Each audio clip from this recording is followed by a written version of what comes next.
Hello again, Vinyl Community, Matt here, and quite a big update video today. Got a bunch of stuff from eBay, from Discogs, record store, one or two thrift store buys.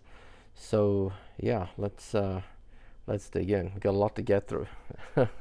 Mostly 45s. I got a big stack of 7-inch records here, but we got some other stuff too.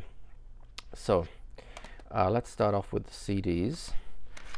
Quick thrift store find, and that is Peter Gabriel's Shaking the Tree, greatest hits album, compilation album. I already had it on cassette, but it was a couple of bucks on CD, and yeah, I like Peter Gabriel. He's actually yeah, probably one of my favorite artists. I mean, he might scrape the top 10. I do like his stuff a lot. And then this next CD was a Discogs purchase. That is the Complete Stone Roses. I was buying a record off the guy and was browsing through the other items he had for sale and saw this for $5, and I thought, yeah, I'm gonna have to have that. Okay, let's move on to the 12-inch records. Starting off with the Vinyl Me Please record of the month, and that is the Arctic Monkeys, Whatever People Say I Am, That's What I'm Not. Classic 2000s rock album, and you know, I only know one or two tracks of it, being honest with you, but you know, I'm still looking forward to giving it a listen. It's supposed to be on smoke colored vinyl. I guess, you know, the guy smoking on the front cover, so they made it like a smoky looking record, but I haven't opened it yet. So here's the back of it. I think that might be the artwork. I think that's the Vinyl Me Please custom artwork at the back. Now, one thing that Vinyl Me Please do quite often is they will send out a bonus record to random subscribers. I've been very lucky in that department. This is now the 5th one I think I've had, and bear in mind I've only been a member for around 12 months in total, about 9 months in 2016, and just the 3 months for this year. So this is actually a 10-inch record, and it's by Little Sims. Now, I got to be honest with you, I'm not at all familiar, but I understand that it's rap. Might not be my thing.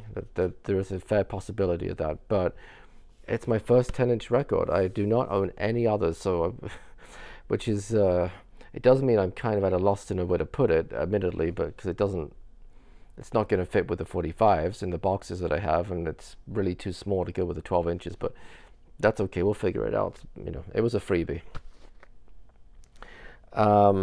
Next up, we have a couple of record store purchases.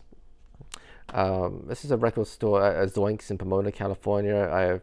I go there reasonably often, and you know, chat with the guy that works there, the guy who owns the store. His name's Robert, and you know, we just, I don't know, talk about whatever. Anyway, this was $1. It's the 12-inch single of New Shoes, I Can't Wait. Classic 80s, yeah, pop, I guess. It's got an R&B sort of vibe to it a little bit, but this was a big hit in the UK, #2 hit in 1986, so for $1, absolutely. Next up, this was $5, and that is Waiting by the Fun Boy 3. This is an album. The Fun Boy 3 were a new wave act. They were only really around for 2 or 3 years in the early 80s, but they were formed by 3 former members of the Specials, and I only know 2 of the songs on here. That is The Tunnel of Love and Our Lips Are Sealed. Both were UK top 10 hits. Now, in the US, Our Lips Are Sealed, the better known version is by the Go-Go's, but that actually didn't even make the top 40 in the UK, whereas the Fun Boy 3 version made the top 10. And it was actually written by, I'm going to say her name wrong, but Our Lips Are Sealed were written by, I've always pronounced it Jane Wiedlin. I don't know if it's Wiedlin or Wiedlin, whatever, but anyway, you guys know who I mean. It was written by Jane Wiedlin and I think it's Tony Hoare. And Tony Hoare was a member of Fun Boy 3. So yes, the Go-Go's released it first. Yes, the version was more popular worldwide, certainly in the US, but the Fun Boy 3 version Well, not only was the song co-written by a member of the Fun Boy 3, but it was the bigger hit in the UK. So yeah, for $5, I was really pleased to find that actually. And then one other record I got from the same record store, and I did not. This is, you know, a very common record, but I did not have this, and that is Boston's self-titled album. Didn't own it, and he only wanted $3 for it. There's a little slight tear on the cover, which I have to be honest, I did not notice until I got it home. It was kind of obscured a little bit by the edge of the shrink wrap, but it is still in the shrink. It still has the hype sticker. The record's in excellent condition. So for $3, and the tear's minimal. I don't even know if the camera will pick it up very well. It's right above my finger. Yeah, just a little bit. Okay, now next up, we have the kind of the big lot of records. So I was on eBay, you know, browsing, perusing, and I found a seller in the UK who was selling off, it was more than 1,000 records. The starting price for each one was 99p. That's 99 pennies, 99 pence, however you want to say it, equivalent to the US 99 cents essentially. And the conversion rate was about $1.39 US when you convert the UK price into US dollars. And it was free shipping, including to the US, worldwide free shipping. And I have to admit, the seller and I get off to a little bit of a rocky start because I spent a lot of time, probably even a couple of hours, going through every auction that he had and putting in bids on records that I might be interested in. And the next day, I had dozens of emails from eBay saying that my bid had been cancelled. I was so pissed off. I really, because you know, I spent a lot of time going through. So I contacted the seller and I said, so because I checked and I saw that, well, he still has items for sale. It still says free worldwide shipping, and I figured though that, you know, that was kind of a sales tactic. Maybe he was just offering that to Europe, or maybe even just within the UK, but he was hoping to whip up interest, and I don't know. I wasn't sure. So I sent him a message on eBay and I said, you know, I was interested in a lot of your records and I put in bids, but I'd like to know, please, why my bids were cancelled. And I have to admit, I was a little bit mean about it. I said, you know, if I don't get a reasonable answer, I will be reporting you to eBay for false advertising, because, you know, that it would have been really. And he emailed me back and he said, oh, you know, I'm really sorry, but yes, there is free worldwide shipping, but he had forgotten to include some countries or some continents, I guess. So people were complaining in other countries, not in the US actually, but in other countries, that he wasn't letting them bid, or at least they weren't getting the free shipping.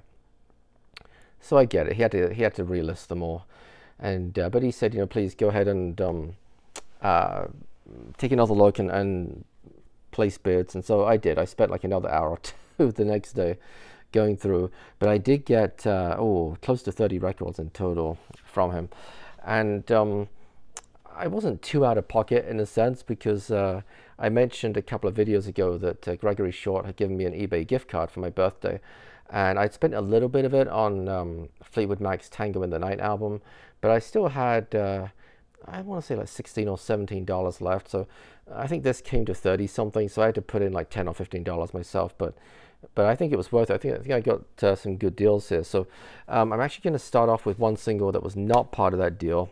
This was just an individual record I bought, but that is The Life of Riley by the Lightning Seeds.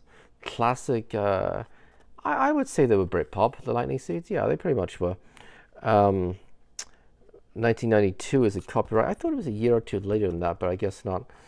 Their album, the album that this is on, is called Jollification, which I have on CD. It's really expensive on vinyl, so I just have it on CD, and that's a terrific album. It's one of my favorite albums of the 90s. But anyway, yeah, I don't know what I spent on this with shipping. It might have been like $6 or something, but you know, and I have to admit, I have it on CD. I have it on more than one CD. I have it on at least one compilation album as well. But yeah, I just wanted it on vinyl. You know, what can I say?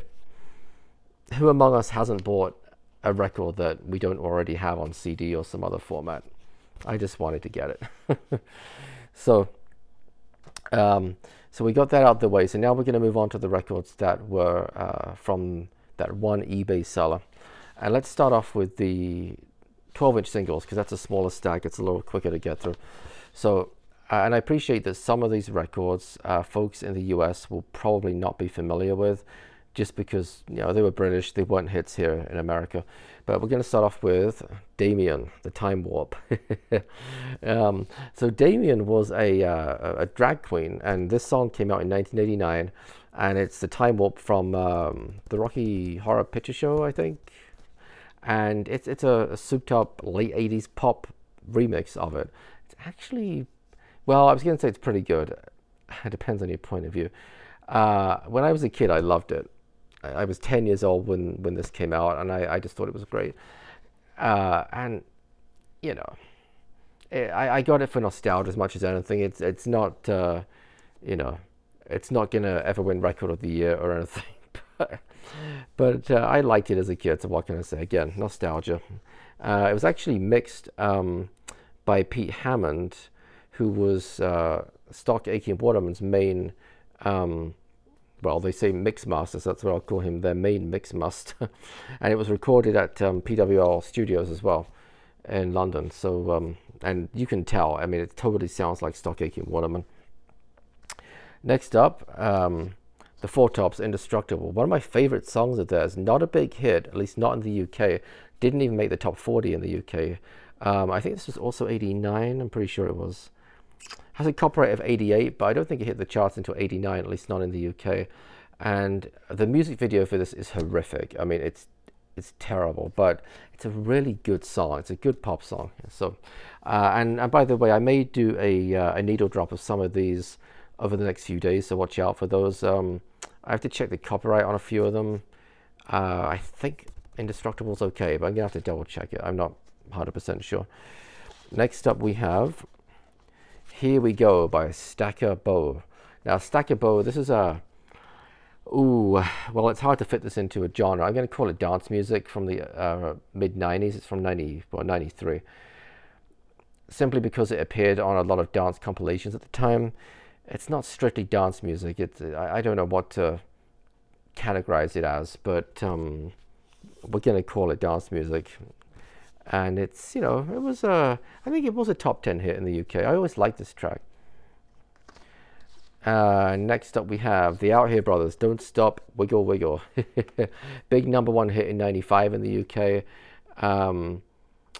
And I now that I think about it, this probably has the original version on it, and the only version I've ever heard is the clean version, you know, the radio-friendly version with some of the more explicit lyrics taken out. But this probably has the full thing on it, so that's going to be interesting to give this a listen. And again, I don't know what kind of music to call this. It appeared on dance compilations in the mid-90s. I guess it is dance music. It's, yeah, I guess it is. Somebody can correct me. Next up we have Fantasy by Appleton. I love the cover for this, the artwork. I'm pretty sure it's a rear windshield on a car with rain falling. I think it's just a beautiful piece of artwork. But Appleton were the two Appleton sisters from All Saints, the girl band from I guess they started in the late 90s and into the early 2000s. And it's a pretty good pop song. And I honestly, I wanted this for the artwork as much as anything else. I just thought it was beautiful. And then last 12-inch single, and sorry, this actually was not part of the that eBay lot, although I did buy this on eBay, but it was from a different seller. And that is Positive K, I Got a Man. This is a great track. This is released in 1992. Now, I don't think this was a hit in the UK, so it's possible some Brits won't be familiar with this, but look it up on YouTube. This could be another needle drop, but again, I got to check the copyright. I might not be able to play it. And this is a really clever song. And again, I'm sorry, I'm having trouble defining the genres. I guess it's, oh geez, I don't even know if it falls into the hip-hop category. It may be maybe loosely hip-hop, but Anyway, that's all the 12-inch singles. Now let's move on to the big stack of 7-inch singles. So, a lot of good stuff in here. A few cheesy items. You know, I like my cheesy pop music from time to time. But we're going to start off with Elvis Costello and the Attractions. A Good Year for the Roses. Yeah, gotta have that. Released in 1981. It's funny. I thought it was slightly earlier than that. I thought it was like 79 or something. But I don't know. It says copyright 1981 on it, so very cool. And again, most of these singles came in at like $1.40, $1.39 with the conversion rate. A few of them I paid more for because I bid higher. Like I put a max bid of like $2, $3, $4 for the ones that I really wanted. But most of them I still got for like $1.39.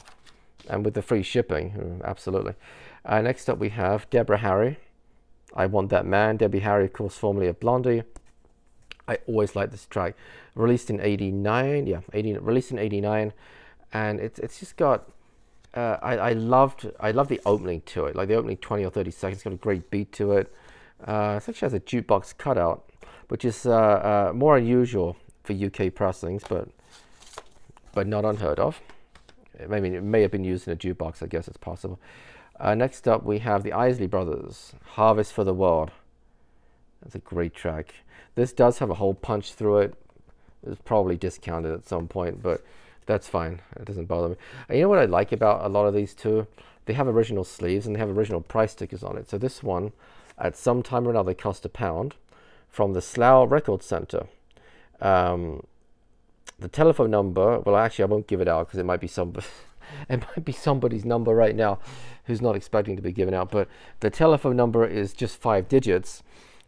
Which tells me that this is, well, from the 80s. It could be from when it came out. I don't know, because the 6-digit telephone numbers in the UK, I think started in like the early 90s. I'm trying to, if I remember rightly, they did. So, yeah, it's going back a little bit, but that's a great track. I've always liked it. Next up we have Our Friends Electric, Two-Way Army. Somebody just showed this, and I'm going to have to apologize. You know what? Let's find out who it is. I got my phone here. Somebody just showed this in the VC. I think I have it here. Millie Chris. Let me double check. Anyway, they just showed it in a video of theirs, and I commented, oh, that it's funny that I had just yeah, Millie Chris is his username, and I commented that, oh, I was about to record a video, and Our Friends Electric by Two-Way Army, which of course is Gary Newman, effectively. That was a record that I was going to be showing, so there it is. I think this was $1.39, pretty sure it was. I think that was a pretty good find. Released in 1979. It's definitely a new wave synth classic. Next up we have In Jury and the Blockheads, Hit Me With Your Rhythm Stick. Really thrilled to win that. I did not think I'd win this, and again, I don't think anybody else bid on it. It's like $1.39. It's on the Stiff label. All right, they're first released in, what was it, 79, 78, 1978. British pressing. Yeah, kind of a classic song. Had to have that, especially at that price, especially with the picture sleeve too. Next up we have China Crisis and Black Man Ray. This is a mid-80s song, released in 85. New wave. Trying to see what label. Oh, it's on the Virgin label. Although there's not too much to see, admittedly, especially with the glare of the camera. Sorry, but yeah, I always like this song. It's a nice song. Next up, a bit of a nondescript sleeve, but it is actually, you can just about make it out despite the jukebox cutout. Crazy by Seal. Released in 1990. This is oh, what kind of music? I'd say this is dance music, pretty much. Still one of my favorite songs by Seal. I think it's a great track. It's a very well written song. Okay, now we have the trifecta. 3 cheesy singles, all by Sonia. Sonia was a product really of Stock Aitken Waterman. She had one #1 hit, which was this one, You'll Never Stop Me Loving You. This was her first release in 1989. Okay, these were cheap, so why not? And I think this was her second single, Can't Forget You. It's not a particularly great song, but I used to have the cassette single as a kid, so it's nostalgic. And again, we're talking really cheap prices. So, and then a really bit of an underrated single, that was Counting Every Minute. That's a pretty good pop song, again by Sonia. Next up we have I Found Lovin' by the Fatback Band, released in this is, I was about to say released in 1987, but this has a copyright of 83 on it. But I know this from 1987. It was a big top 10 hit in the UK. I'm going to be interested to listen to this because I'm not sure if it was just re-released, it's the same version, or if it was remixed and then re-released. In which case, this version could be a little different. This is a great track. It's a really nice. I guess it's sort of elements of pop and funk and R&B, I guess. I don't know.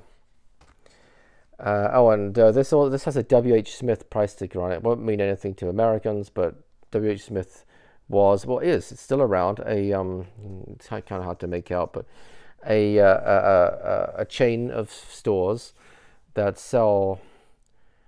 Well, they always used to sell like newspapers, magazines, pen, stationery stuff, paper, and then they sold music as well. At one time they sold video games. Maybe they still do. I don't know. But anywho, next up we have Lisa Stansfield, All Around the World. I did buy this recently. I bought a US pressing recently, but it was not very playable. So what did I do with it? Did I give it to Savers or did I might have traded it in at a record store? But it's on the Arista label right there. So this was my chance to pick it up again. It's a great track. Big #1 hit in the UK in '89. Next up, we have an absolute new wave classic, and that is Fade to Grey by Visage. Or is it Visage? I always called it Visage. I don't know. Somebody can correct me. On the Polydor label. Sleeve has seen better days, but that's okay. I'll replace it. Yeah, there we go. Absolute classic. Released in 1980. 1980. Speaking of classics, synth pop classic right here. Released in 1977. It is Magic Flyer by Space. Fairly good chance that even if you don't think you know the song, you might do. It has a very recognizable hook to it. Very recognizable tune. I love the sleeve this is in, the old Pi record sleeve. Isn't that beautiful? Look at the colors on that. Yeah. Next up we have Sunshine on a Rainy Day by Zoe. Dance music, released in 1990 or 91. Well, it has both on it, but it has the radio mix as 1991, so I think it was re-released. That's right. It says original 7-inch mix 1990, 7-inch radio mix 91. I think it didn't do very well when it was first released. I'm remembering somewhere in the back of my mind. And it was re-released in 91, a year later, and became a huge top 10 hit. Top 5 hit, actually. What label is this on? This is on, it's on Polydor. It's some imprint of Polydor, I think. WAU Records. I don't know. Right there. Good track. Always liked it. Again, this is a price sticker on it. £1.05. I don't recognize the name of the store. Looks like it's sort of an FI logo or F something. I don't know. Anyway, next up we have JT and the Big Family, Moments in Soul. This was released in 1990. It's a funny sort of record. It's on the Champion label right here. It samples various well-known soul songs. And I can't even think on the top of my head. I think James Brown might be in it, that type of thing. And oh, excuse me, oh gosh, how unprofessional. And it was a big hit. It was a top 10 hit in the UK. I don't know how to describe it. It's just a lot of samples put together with a beat, pretty much. Next up, we have I really like this song, "A Time and Place" by Mike and the Mechanics. The best known song is probably The Living Years, but And actually, that probably is my favorite song of theirs. But A Time and Place is a really beautiful track, very well written. It's on the Virgin label right there, and yeah, I don't think I have this on any other format, so I'm excited to give that a listen. Next up is another record that I don't own on any other format, and that is Seven Tears by the Goombay Dance Band. People in the US aren't going to know this, but this was a #1 hit, released in copyright's 82. I think that's when it was a #1 hit, was in 82. It's a little bit of a strange song. It's on the Epic label, just like the Isley Brothers, same label. And I wouldn't ordinarily have touched it, but it was a #1 hit, and it was only $1.39, so I was like, what the heck. Next up, yeah, I kind of screwed this up a little bit here. So Will to Power, Baby I Love Your Way, and Freebird, the medley from 1988. I didn't realize I already owned this. You guys ever done that, where you buy something, you get it home, you realize you've already got it? It's an occupational hazard once you start to get too many records. But I have the US version. I love the cover of this. You open it up and there's a record nestled inside. It's on the Epic label, and it's in really nice shape. A little dusty, but I'll give it a spin clean probably tomorrow. So I may upgrade. I may switch it for this copy if this one plays better. Next up we have Gumpy, Alice. Who the blank is Alice? This was released in 95. Now, of course, originally Smokey did the Alice. Oh goodness me! I'm so sorry. It's late here. It's 12:25 a.m. here. Smokey did the original Alice, Living Next Door to Alice, right? It's the same song with some expletives thrown in, basically. And although it does have the clean radio version on it too. This is also on the Epic label, although a slightly different version of it, later version. Again, it was cheap. The sleeve is not in good condition. It's got a big split all the way down the side here. But I keep the sleeves in plastic outer sleeves, so it'll keep it all together. That's fine. And then finally, well, the final single, I have one other thing to show you. I was thrilled that this was the same eBay seller. I was thrilled that this was one of the records. And that is Joe Brown, A Layabout's Lament, and even better, the B-side, A Picture of You. And this has some sentimental value because this was the first single, well, not literally this copy of the single, but this record was the first single that my mom ever bought in 1962. I don't even know if I have the copyright on here now. Yeah, it does. 1962. When she was 10 years old, it was her first ever record. And the A side is A Layabout's Lament. It's not a great song, to be honest with you, but the B side is terrific. A Picture of You. Joe Brown still, or at least until very recently, was still touring, still doing concerts, and A Picture of You is always like the favorite song. When he starts playing, it gets people going.